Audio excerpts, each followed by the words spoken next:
দৰং জিলা যুৱ কংগ্ৰেছ কমিটিয়ে উদ্যোগ লৈছোঁ। আপোনালোকে দেখিছে স্বতঃস্ফূৰ্তভাৱে হাজাৰ হাজাৰ বাইক আজি আমাৰ সকলোৰে হাৰ্টথ্ৰব প্ৰাণৰ শিল্পী আমাৰ হিয়াৰ আমঠু জুবিন গাৰ্গ ডাঙৰীয়াৰ জাষ্টিছ বিচাৰি পেলাই আজি আমি এই হিমন্ত বিশ্ব চৰকাৰখনে আমাক ৰাজপথত নমাই দিছে।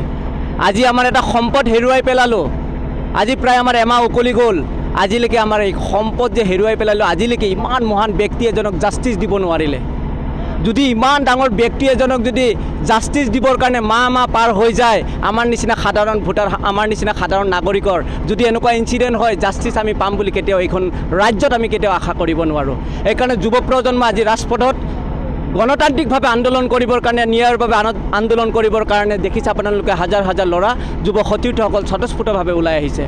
আজি এই যাত্ৰাৰ পৰাই হিমন্ত বিশ্ব শৰ্মা ডাঙৰীয়াক এই দলগাঁৱৰ এই ভূমিৰ পৰাই তেখেতসকলক আমি প্ৰত্যাহ্বান জনাইছোঁ। হিমন্ত বিশ্ব শৰ্মা ডাঙৰীয়া অতি সোনকালে যদি আপুনি তেখেতৰ জাষ্টিছ দিব নোৱাৰে, আপুনি আজি যিটো আন্দোলন দেখিছে, আজি যিটো যাত্ৰা দেখিছে, ইয়াতকৈ আৰু ব্যতিক্ৰমী যাত্ৰা বহুত সন্মুখীন হ'বৰ কাৰণে আপুনি ৰেডি থাকিব।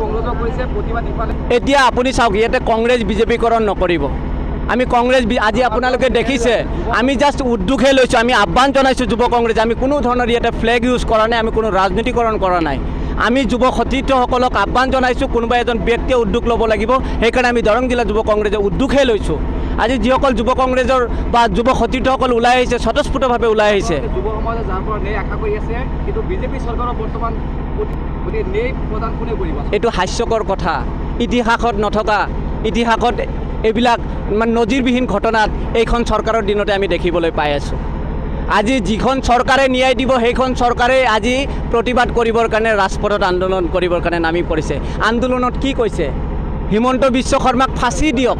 চিন্তা কৰক, বিজেপিৰ ৰেলীত কৈছে হিমন্ত বিশ্ব শৰ্মাক ফাঁচি দিয়ক। আজি তেখেতসকলো আজি শংকাত ভুগিছে। আজি আপোনালোকক মই মিডিয়াৰ সকলো সতীৰ্থক মই অনুৰোধ জনাম, কেতিয়াও এই বস্তুটো আপোনালোকে ৰাজনীতিকৰণ নকৰিব। আমি স্বতঃস্ফূৰ্তভাৱে ওলাই আহিছোঁ। যেতিয়ালৈকে তেখেতক জাষ্টিছ দিয়া নহয়, ন্যায় দিয়া নহয়, আজি আমি যুৱ কংগ্ৰেছেই নহয়, সকলো দৰংবাসীয়ে, দলগাঁও সমষ্টিবাসীৰ লগতে দৰংবাসী সংকল্পবদ্ধ। যেতিয়ালৈকে তেখেতক জাষ্টিছ দিয়া নহয়, আমি এনেকৈ আন্দোলন কৰি থাকিম, এনেকৈ প্ৰতিবাদ কৰি থাকিম।